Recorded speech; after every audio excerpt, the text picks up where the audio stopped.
नमस्कार, स्वागत है आप सभी का BIV स्टूडियो इंफोटेनमेंट कार्यक्रम में। मैं हूं आप सभी का दोस्त आनंद, जहां हर ध्वनि में छुपा है संस्कृति का स्वर और हर लफ्ज में बसी है भारत की चेतना।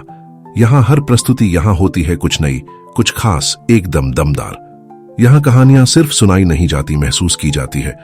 यहां कविता सिर्फ कागज पर नहीं गूंजती, बल्कि दिलों में धड़कती है। यहां हर विचार, हर रचना, हर अभिव्यक्ति बनती है एक नया प्रकाश। बालमन की कल्पनाएं हो या जीवन की सच्चाइयां, प्रेम की कोमलता हो या सत्य की कठोरता, इतिहास से वर्तमान तक का पूरा सफर कलम के सौदागरों के साथ।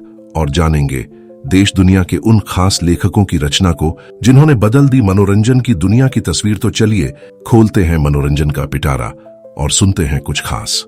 तो आइए साहित्य और मनोरंजन की इस अद्भुत यात्रा में हमारे साथ चलिए, सिर्फ और सिर्फ BIV studio infotainment YouTube channel पर। तो आज हम लाए हैं आपके लिए लेखक जयशंकर प्रसाद द्वारा लिखित कहानी छोटा जादूगर। तो सबसे पहले सुनेंगे कहानी का सारांश और फिर होगा कहानी का विस्तार।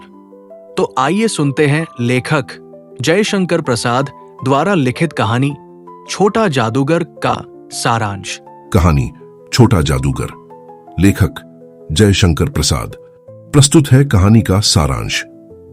कहानी का आरंभ एक कार्निवल के मेले से होता है, जहां लेखक एक फटे कुर्ते और ताश के पत्तों वाला लड़का देखता है। उसकी आंखों में गहरी गंभीरता और आत्मसम्मान होता है। बातचीत से पता चलता है कि उसके पिता स्वतंत्रता संग्राम में जेल में हैं और मां बीमार है। वह लड़का मेले में तमाशा देखने नहीं, बल्कि तमाशा दिखाने आया है, ताकि पैसे कमाकर मां के लिए दवा और खाना ला सके। लड़का बेहद चतुर और कुशल निशानेबाज होता है। लेखक उसकी मदद करता है। बाद में लेखक उसे बोटेनिकल गार्डन में फिर देखता है, जहां वह अपनी बाल सुलभ चतुराई से सभी को हंसा हंसा कर खेल दिखाता है। उसकी मासूम बातें और अभिनय लोगों को मंत्रमुग्ध कर देते हैं। जब लेखक पूछता है कि 1 रुपये का क्या करेगा, तो वह जवाब देता है, पहले भरपेट पकौड़ी खाऊंगा, फिर मां के लिए कंबल लूंगा।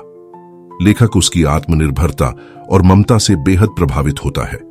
अंत में जब लेखक फिर उसे खेल दिखाते हुए देखता है, तो उसकी आवाज में दुख और थकावट झलकती है। वह बताता है कि मां ने बुलाया है, क्योंकि उसकी अंतिम घड़ी आ पहुंची है। लेखक उसे अपनी मोटर में लेकर झोंपड़ी तक पहुंचता है, लेकिन बहुत देर हो चुकी होती है। लड़का अपनी मां से लिपटकर रोता है और लेखक भावुक हो जाता है। तो अभी आपने सुनी लेखक जयशंकर प्रसाद द्वारा लिखित कहानी छोटा जादूगर का सारांश। और अब कहानी विस्तार से। तो आइए सुनते हैं कहानी छोटा जादूगर। कार्निवल के मैदान में बिजली जगमगा रही थी। हंसी और विनोद का कलनाद गूंज रहा था। मैं खड़ा था उस छोटे फुहारे के पास, जहां एक लड़का चुपचाप शराब पीने वालों को देख रहा था। उसके गले में फटे कुर्ते के ऊपर से एक मोटी सी सूत की रस्सी पड़ी थी और जेब में कुछ ताश के पत्ते थे। उसके मुंह पर गंभीर विषाद के साथ धैर्य की रेखा थी। मैं उसकी ओर न जाने क्यों आकर्षित हुआ। उसके अभाव में भी संपन्नता थी। मैंने पूछा, क्यों जी, तुमने इसमें क्या देखा? मैंने सब देखा है। यहां चूड़ी फेंकते हैं, खिलौनों पर निशाना लगाते हैं, तीर से नंबर छेदते हैं। मुझे तो खिलौनों पर निशाना लगाना अच्छा मालूम हुआ। जादूगर तो बिल्कुल निकम्मा है। उससे अच्छा तो ताश का खेल मैं ही दिखा सकता हूं, उसने बड़ी प्रगल्भता से कहा। उसकी वाणी में कहीं रुकावट न थी। मैंने पूछा, और उस पर्दे में क्या है? वहां तुम गए थे? नहीं, वहां मैं नहीं जा सका, टिकट लगता है। मैंने कहा, तो चलो, मैं वहां पर तुमको लिवा चलूं। मैंने मन कहा, भाई आज के तुम ही मित्र रहे। उसने कहा, वहां जाकर क्या कीजिएगा? चलिए निशाना लगाया जाए। मैंने उससे सहमत होकर कहा, तो फिर चलो, पहले शरबत पी लिया जाए। उसने स्वीकार सूचक सिर हिला दिया। मनुष्यों की भीड़ से झाड़े की संध्या भी वहां गर्म हो रही थी। हम दोनों शरबत पीकर निशाना लगाने चले। राह में ही उससे पूछा, तुम्हारे घर में और कौन है?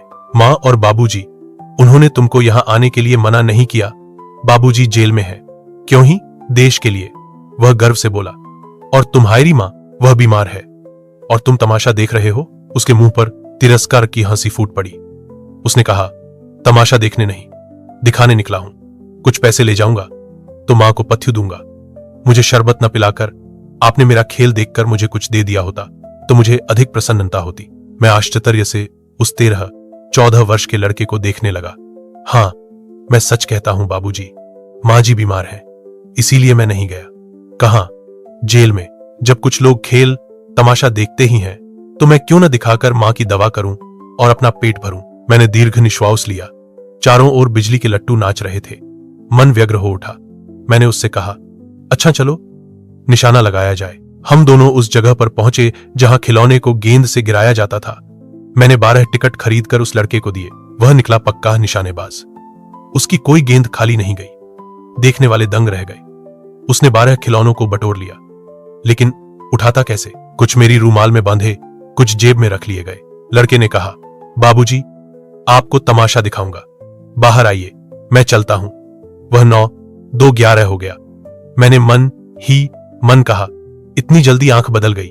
मैं घूमकर पान की दुकान पर आ गया। पान खाकर बड़ी देर तक इधर उधर टहलता देखता रहा।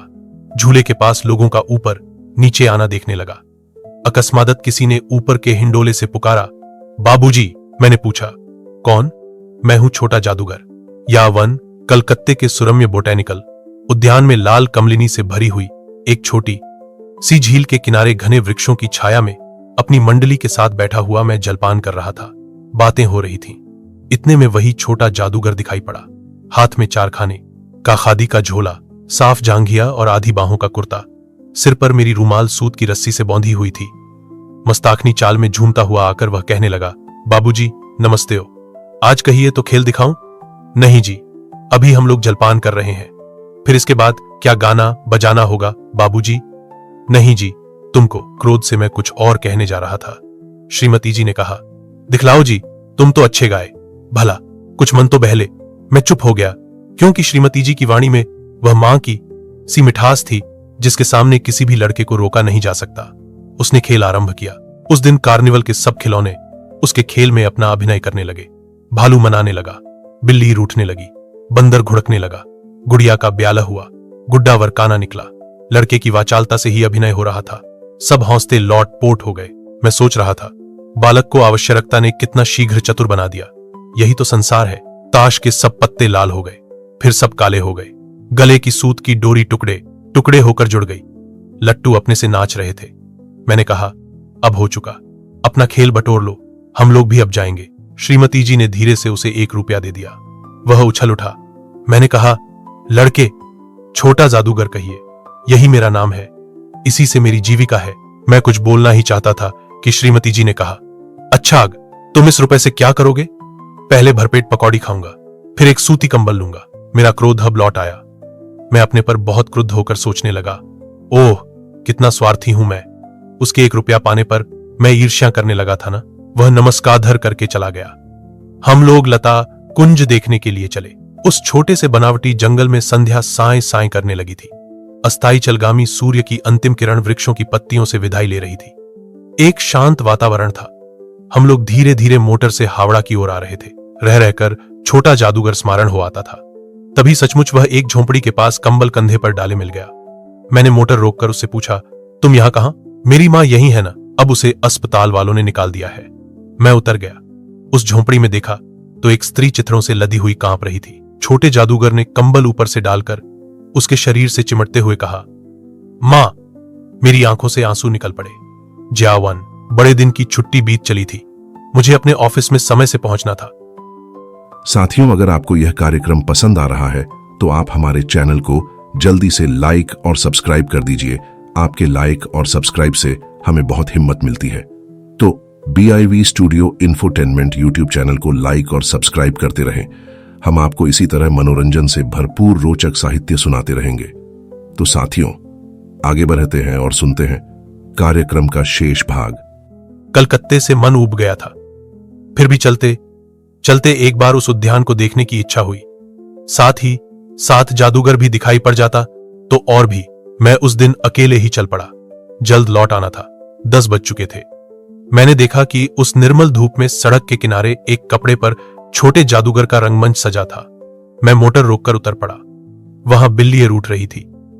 भालू मनाने चला था। ब्याह की तैयारी थी। यह सब होते हुए भी जादूगर की वाणी में वह प्रसन्ना की तरी नहीं थी। जब वह औरों को हंसाने की चेष्टा कर रहा था, तब जैसे स्वयं कांप जाता था, मानो उसके रोए रो रहे थे। मैं आश्चर्य से देख रहा था। खेल हो जाने पर पैसा बटोरकर उसने भीड़ में मुझे देखा। वह जैसे क्षण भर के लिए स्फूर्तिमान हो गया। मैंने उसकी पीठ थपथपाते हुए पूछा, आज तुम्हारा खेल जमा क्यों नहीं? मां ने कहा है कि आज तुरंत चले आना, मेरी अंतिम घड़ी समीप है। अविचल भाव से उसने कहा, तब भी तुम खेल दिखलाने चले आए? मैंने कुछ क्रोध से कहा, मनुष्य के सुख दुख का माप अपना ही साधन तो है, उसके अनुपात से वह तुलना करता है। उसके मुंह पर वहीं परिचित तिरस्का अर की रेखा फूट पड़ी। उसने कहा, क्यों तना आता? और कुछ अधिक कहने में जैसे वह अपमान का अनुभव कर रहा था। क्षण भर में मुझे अपनी भूल मालूम हो गई।